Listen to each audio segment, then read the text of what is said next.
ये बताने की कोशिश कर रहे हैं कि जो प्रैक्टिस हम कर रहे हैं वो गलत कर रहे हैं।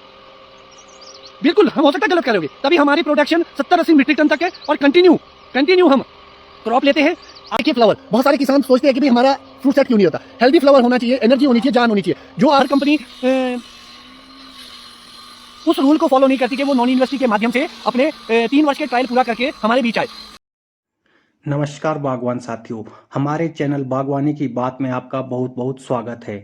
आज हम एक बार फिर से उपस्थित है बागवानी के वीडियो के साथ।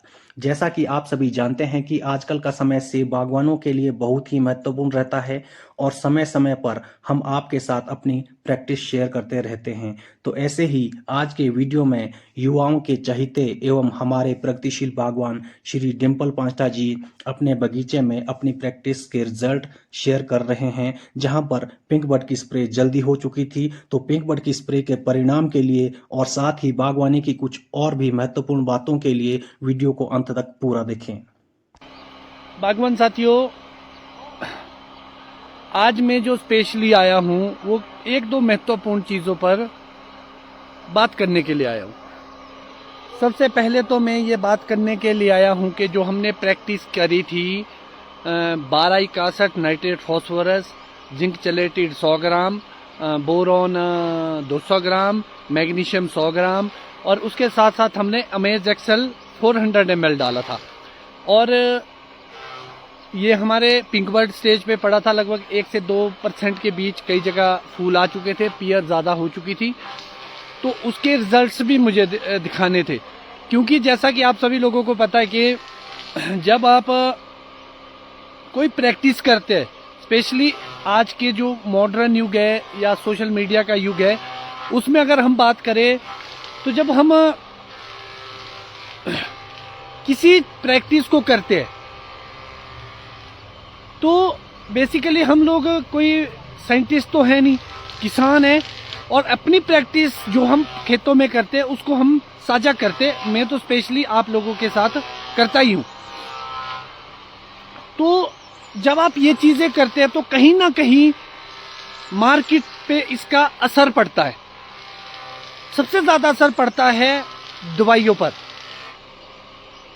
जब आप कोई दवाई मेडिसिन यूज करते हैं और उसको लाइव उस पर डालते हैं तो बहुत सारी कंपनीज ऐसी होती है जिनको इनसिक्योरिटी फील होती है अपने लिए।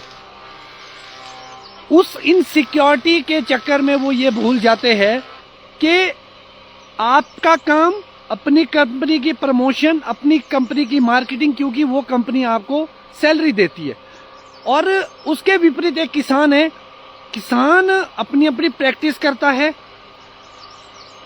जिसके उसको अच्छे रिजल्ट मिलते हैं उसको वो कंटिन्यू प्रोसेस में करता है।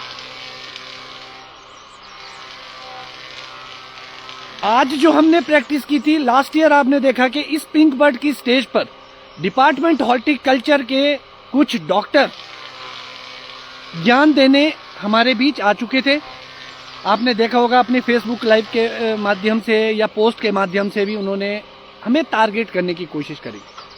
तो लास्ट ईयर और इस साल फिर से कुछ कंपनीज या कुछ ऐसे डॉक्टर्स ये बताने की कोशिश कर रहे हैं कि जो प्रैक्टिस हम कर रहे हैं वो गलत कर रहे हैं। बिल्कुल, हम हो सकता है गलत कर रहे होंगे, तभी हमारी प्रोडक्शन 70-80 मीट्रिक टन तक है और कंटिन्यू हम क्रॉप लेते हैं। आज क्या दिन है, आपको मैंने कुछ दिखाए थे रिजल्ट्स थोड़े थोड़े आपको। ये देखिए फ्रूट सेट,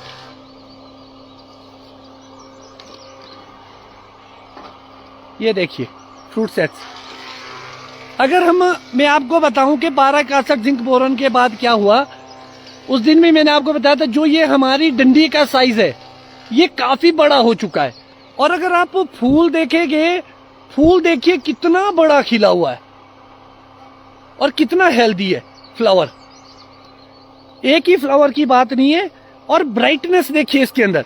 और दूसरी महत्वपूर्ण बात, जो हमारी ये छोटी पत्तियां उगती है, ये लगभग शुरू में येलो होती है, पीली होती है, क्योंकि इसमें क्लोरोफिल नहीं होता ज्यादा। और अगर आप मैग्नीशियम या जिंक डालने के बाद देखेंगे तो ये बिल्कुल डार्क कलर में आ चुका है और लीफ साइज आप देखिए इस पर में कितना बड़ा हो चुका है और कितनी फ्रेश लीव्स है। जो आप प्रैक्टिस करते हैं तो ये उसका नतीजा है। इसके साथ साथ आप देखेंगे कि कोई फ्लावर में कोई बर्निंग नहीं है। ये सारी चीजें होती है आपकी प्रैक्टिस पर कि आप क्या प्रैक्टिस करते हैं और कैसे डालते हैं।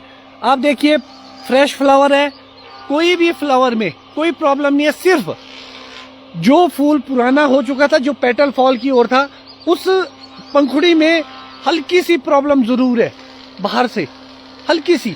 ये देखिए बिल्कुल हल्की सी बाहर कॉर्नर में, और इसके अलावा मुझे नहीं लगता कि कोई ज्यादा प्रॉब्लम है। ये देखिए किंग ब्लूम का पेटल फॉल हो चुका है और फ्रूट सेटिंग की स्टेज चल पड़ी है।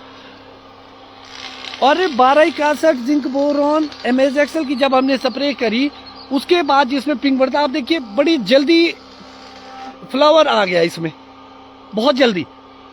तो हाँ, ये जरूर है कि भाई आप जो सल्फर की स्प्रे करते हैं उसको लेट ना करें, या डोडिन की स्प्रे जो आप लोग करते हैं, क्योंकि हमारा किसान क्या करता है कि पहले ही स्प्रे के लिए लेट हो जाता है। उसको एग्जैक्ट पता नहीं होता कि सिल्वर टिप स्टेज क्या है, फिर वो लोग ग्रीन टिप के आसपास चले जाते हैं। और जबकि हमने ग्रीन टिप और 1/2 इंच ग्रीन पर हमने एचओमो की स्प्रे की थी, जो आपने लाइव में भी देखी, और उसके बाद हमने ये 4 चीजें 5 चीजें पिंक बर्ड के ऊपर डाली थी। अब देखिए फ्लावर, बहुत सारे किसान सोचते हैं कि भाई हमारा फ्रूट सेट क्यों नहीं होता। हेल्दी फ्लावर होना चाहिए, एनर्जी होनी चाहिए, जान होनी चाहिए। जो आपने नाइट्रेट फॉस्फोरस डाला था तो उसने आपके इन डंडियों को और फ्लावर के साइज को बड़ा करने में मदद करी थी। और आज हमने इन प्लांट्स में पीजीआर की एप्लीकेशन भी कर दी। आज मैंने इसकी पीजीआर की स्प्रे करी है इन प्लांट्स में, क्योंकि इस साल यूनिफॉर्मिटी नहीं है बगीचे में। तो और जो पियर है, पियर में आपको मैंने ये बरगामट की सेटिंग दिखाई। ये देखिए जो शुरू का फूल था उसमें बहुत अच्छा फ्रूट सेट हुआ है पियर में। और अभी ऊपर पिंक बर्ड आया है पियर में, चोटी में अभी पिंक बर्ड है, क्योंकि इस साल यूनिफॉर्मिटी नहीं है। 2-4 दिन में सारी खिल जाएगी। अगर आप देखेंगे तो बहुत अच्छा फ्रूट सेट है इसमें।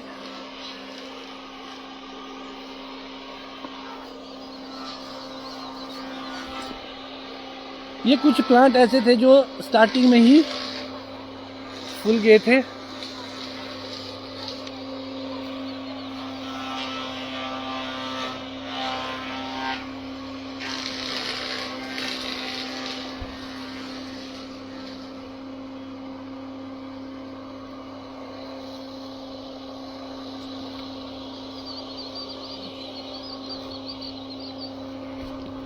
सबसे स्टार्टिंग में हमारी पेखम पियर के फूल आए थे।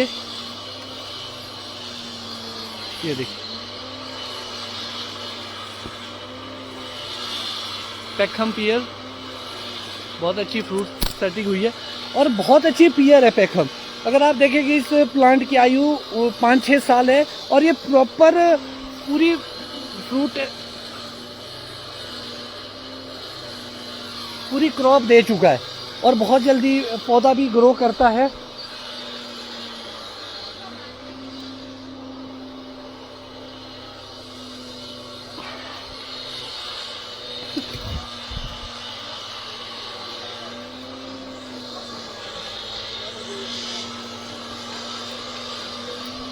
रेड बार्टलेट, आप देखिए कितना अच्छा फूल खिला है रेड बार्टलेट पियर में।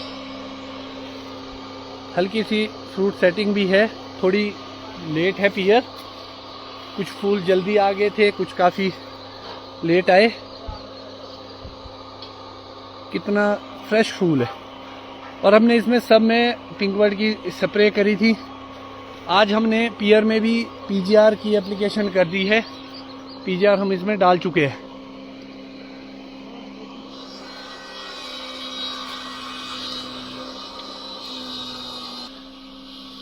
बागवान साथियों, एक चीज़ मैं आपसे जो साझा करना चाहूँगा वो ये कि सोशल मीडिया हमारे लिए बहुत फ़ायदेमंद भी है अगर हम इसको सही से इस्तेमाल करें, मगर ये कहीं ना कहीं हमें हिट भी करता है। उसका बड़ा रीज़न है कि मार्केट में जो इनसिक्योरिटी है, किसकी? डॉक्टर्सों की। क्योंकि रिकमेंडेशन जब आती है, मुझे लगता है कि जैसे आप स्प्रे शेड्यूल का इस्तेमाल करते हैं या फॉलो करते हैं तो डेफिनेटली हमें नॉन यूनिवर्सिटी के द्वारा, डिपार्टमेंट हॉर्टिकल्चर के द्वारा प्रमाणित जो हमारा स्प्रे शेड्यूल है, नॉन यूनिवर्सिटी जो रिलीज कराती है किसानों के लिए, उसको हमें पूरा फॉलो करना चाहिए और सबसे ज्यादा बेहतर उसको माना गया। मगर इसके साथ साथ कुछ ऐसे प्रोडक्ट है जो मार्केट में अवेलेबल है, बिकते हैं और हम यूज करते हैं और जिसके बहुत अच्छे रिजल्ट भी आते हैं। होता क्या कि हर कंपनी उस रूल को फॉलो नहीं करती कि वो नॉन यूनिवर्सिटी के माध्यम से अपने 3 वर्ष के ट्रायल पूरा करके हमारे बीच आए। और आज भी मार्केट में 80% के करीब ऐसी दवाइयां बिकती है जो अप्रमाणित है, अनलीगल है। अब उसको देखना हमारा काम नहीं है, उसको देखना सरकार का काम है, विभाग का काम है। और मुझे तो ये समझना पड़ेगा कि जो हमारे डॉक्टर है डिपार्टमेंट हॉर्टिकल्चर में, वो करते क्या है बैठ के, चाहे एसएमएस है, एचडीओ है, इनका काम है मॉनिटरिंग करना, इनका काम है दवाइयों की गुणवत्ता की जांच करना।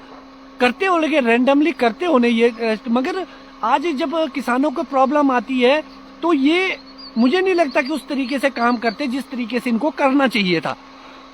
अब दूसरी बात है कि जब मार्केट में कोई दवाई हम खरीद रहे हैं, हम टैक्स पेयर है देश के, हम टैक्स देते हैं दवाइयों में, तो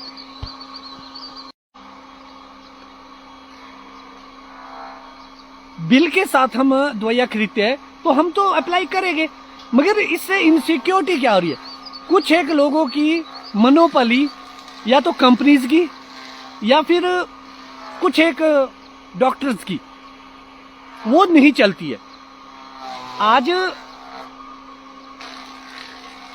इतने लोग गुमराह हो रहे हैं और हैरानी की बात है कि वो लोग हमें गुमराह करते हैं जिनका अपना सेब का बगीचा भी नहीं है, जो कभी खेतों में भी नहीं गए, कैसे सेब उगता है ये भी नहीं पता। सिर्फ किताबों के अंदर जो लिखा है उसको पढ़ पढ़ के आप लोग आगे आए। हो सकता है कि केमिकल कंपोजिशन की या दूसरी जानकारी आपको बहुत ज्यादा होगी, मगर जो प्रैक्टिकल है वो इसलिए मैं कह रहा हूं कि मुझे बड़ी खुशी होती है कि जब मैं नॉन यूनिवर्सिटी में जाता हूं तो हमारे साइंटिस्ट बोलते हैं कि फार्मर साइंटिस्ट आए, हमें फार्मर साइंटिस्ट बोला जाता है। इसका मतलब हम अपने फील्ड में अच्छा काम कर रहे हैं और एप्रिसिएशन भी मिलते हैं हमें। और ये एप्रिसिएशन हमें या आपको, आम में से बहुत सारे किसानों को मिले, ऐसे ही नहीं मिले, काम के आधार पे मिले। 365 दिन हम लोग अपने खेतों में काम करते हैं और सीखते हैं। आज का किसान किसी साइंटिस्ट से, विशेषज्ञ से के मुकाबले का है। एपीजे अब्दुल कलाम जी हुए, जिनको मिसाइल मैन कहा जाता है, साइंटिस्ट थे, तो क्या वो सच में साइंटिस्ट थे पहले से? या बहुत सारे ऐसे लोग जिन्होंने शुरू में खोजे की, क्या वो उस बैकग्राउंड से आते थे? वो इस बैकग्राउंड से बिल्कुल भी नहीं आते थे। मगर जो जुनूनी लोग थे उन्होंने उस फील्ड में काम करके अपना नाम कमाया और उनको ऑनर्ड किया गया उन डिग्रियों से।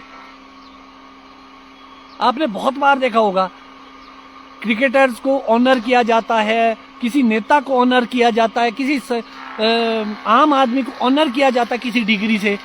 तो ये वही लोग हैं जो आपके और हमारे बीच से निकल के आते हैं। डेफिनेटली जो स्पेशली मैं अपनी बात करूंगा, जो रिकमेंडेशन मैं देता हूं, जो अदर कंपनीज है स्पेशली उनको जरूर इनसिक्योरिटी होगी, क्योंकि उनका माल नहीं बिकता है। और हैरानी की बात है कि ऐसे डॉक्टर जिनको ये पता नहीं कि आज हम इस कंपनी में, कल पैसों के चक्कर से हम कब दूसरी कंपनी के साथ जुड़ जाएंगे, फिर उस पहली कंपनी की बुराई करेंगे, फिर दूसरी कंपनी में जुड़ जाएंगे। जब वो ज्ञान देने वाले बन जाए, हो सकता है कि आपको केमिकल की नॉलेज, न्यूट्रिशन की नॉलेज हमारे से भी ज्यादा होगा, मगर जो हम अपने खेतों में अप्लाई कर रहे हैं, क्या वो प्रैक्टिस कहीं मायने नहीं रखती? और मैं ऐसे कंपनी के डॉक्टरों को आगाह भी करना चाहूंगा, ऐसा ना हो कि कंपनी भी आपको लात मार के बाहर निकाल दे अपनी कंपनी से और फार्मर भी आपको अपने खेतों में ना माने। इसीलिए हो सकता है कि आप अपने कंपनियों के प्रचार खुद कीजिए, आप बताइए कि हमारा प्रोडक्ट दूसरे प्रोडक्ट से बेहतर है, आप उसके फार्मर एंड पे ट्रायल लगाइए। कल मैं एक डॉक्टर की वीडियो देख रहा था, तो मैं उस डॉक्टर को यह बताना चाहूंगा कि प्राइवेट कंपनी का डॉक्टर, कि अगर तुम्हारे प्रोडक्ट में इतना दम है तो तुम नॉनी यूनिवर्सिटी के थ्रू क्यों नहीं आते? क्यों तुमने अपने ट्रायल नॉनी यूनिवर्सिटी के, आप उस रूल को फॉलो क्यों नहीं करते? ना आप एक नंबर में काम करना चाहते हैं, ना आप ट्रायल बेस पे, और अभी भी जो बिक रहा है वो तो अनलीगल बेच रहे हैं आप लोग। ठीक है कि आप लोगों की बड़ी बड़ी कमीशनें बड़े बड़े लोगों को जाती है, उसके ब्याह पर आपको अथॉरिटी दे दी जाती है, तो इसका मतलब ये थोड़े नहीं है कि भाई आपके मन में जो आएगा आप वो बोलते रहेंगे। कोई भी प्रोडक्ट आता, डेफिनेटली प्राइवेट प्लेयर्स हमारे लिए रिसर्च करते हैं। आप रिसर्च कीजिए, नॉन यूनिवर्सिटी में ट्रायल लगाइए, डिपार्टमेंट हॉर्टिकल्चर के थ्रू ट्रायल लगाइए, उसके बाद अलग अलग एलिवेशन में फार्मर के बीच जाके ट्रायल लगाते हैं, जो सब लोग फॉलो करते हैं। आप लोगों, बहुत लोगों के ऑर्चर्ड में ट्रायल लगाए होंगे कंपनियों ने, तो डेफिनेटली जिसके रिजल्ट आएगा, हमें क्या लेना देना साइंस क्या बोलती है, हमें लेना देना है कि भाई किस प्रोडक्ट के रिजल्ट आए। तो अगर वो प्रोडक्ट आपको रिजल्ट देता है तो आप उसका इस्तेमाल क्यों ना करें? और आप कोई वाद्य नहीं है, बिल्कुल ऐसे बहुत सारे लोग होंगे। अब आप देखिए, जो 1261 की रिकमेंडेशन नाइट्रेट फॉस्फोरस लगभग 2006 से मैं अप्लाई कर रहा हूं, आज 2025 होने को है। अब एक ड्रम आपका बैठा, समझना आपने इसको चीज को, अब हम रिकमेंडेशन देंगे 150 रुपए के केजी की, कि 150 रुपए का खर्चा है आपका, 4 ड्रम की जगह 1 ड्रम पड़ेगा। अब जो कंपनीज है उन्होंने लाखों रुपए कमीशन के दिए हुए हैं, और उनका जो प्रोडक्ट है 1000 1500 रुपए का एक ड्रम, या 2000 के 2500 के ड्रम, वो तो बिक नहीं रहे। तो डेफिनेटली उनके अंदर तो इनसिक्योरिटी फील होगी, ऊपर से कंपनी का प्रेशर है कि माल बेचिए, तो वो माल कैसे बिकेगा? तो मैं आपको बताना चाहूंगा कि जो साइड इफेक्ट बताते हैं वो बगीचे में आइए, देखिए, आज से नहीं कई सालों से देखिए, आप तो अभी पैदा हुए हैं कंपनियों में आके ज्ञान देने। आप देखिए, हम 25 साल से तो मैं खुद बागवानी कर रहा हूं।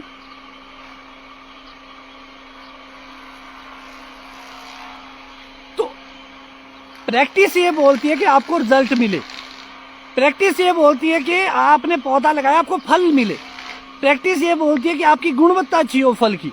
तो हमारे बगीचे में फल भी लगते हैं, क्वालिटी भी बढ़िया बनती है, प्लांट हेल्थ भी अच्छी है, और क्या चाहिए हमें? हमारा सॉइल स्ट्रक्चर बहुत अच्छा है, हमने अपनी मिट्टी की जांच करवाई तो हमारा सब कुछ बहुत अच्छा है। तभी आज जो सोशल मीडिया है उसके दो धारी तलवार है ये, मुझे तो हमेशा उस तलवार के ऊपर से गुजरना पड़ता है। अब अगर मैं अपनी प्रैक्टिस शेयर ना करूं तब समस्या, क्योंकि मेरी रिस्पॉन्सिबिलिटी प्राइवेट कंपनियों के लिए नहीं है, मेरी रिस्पॉन्सिबिलिटी फार्मर के एंड पे है। फार्मर क्या चाहता है, फार्मर क्या सोचता है, जो हम वीडियो बनाते हैं वो हम फार्मर के लिए अपनी प्रैक्टिस शेयर करने के लिए बनाते हैं। मैंने तो कभी नहीं कहा कि आप बिल्कुल ही ब्लाइंडली उसको ही फॉलो कीजिए जो हम बोलते हैं, हम तो अपनी प्रैक्टिस शेयर करते हैं। एक और चीज मैं आपको दिखाना चाहूंगा, आप अगर आप इस पौधे को पहचानते होगे, आपने ये पहले भी एक वीडियो में देखा था कभी, ये देखिए, ये वो रूट रॉट से ग्रसित प्लांट था जिसमें हमने एक हिडन टेक्नोलॉजी का इस्तेमाल किया था। याद होगी आपको ये जगह, आप वीडियो उठा के देख लीजिए, बिल्कुल सूख चुका था ये प्लांट। और आज आप देखिए इसमें इतनी वेजिटेशन तो आ गई लगभग 3 से 4 इंच की, और फ्लावर देखिए, फ्रूट भी आ गया इस साल, कितना हेल्दी आया है। और आप वेजिटेशन देखेंगे सब जगह आ चुकी है। ये देखिए, ये देखिए, मुझे नहीं पता कि आगे ये चलेगा नहीं चलेगा, मगर इस वक्त तो ये चल पड़ा है। यहां देखिए इतनी ग्रोथ भी आई है इसमें, और पूरी तरह खत्म हो चुका था ये प्लांट। मैंने आपको दिखाया भी था ये वीडियो में। क्या ये प्रैक्टिस नहीं है? क्या हमने इसको जिंदा नहीं किया? प्रत्यक्ष को प्रमाण की वजह से आवश्यकता नहीं होती है, मगर कुछ लोगों को हमें दिखाना पड़ता है।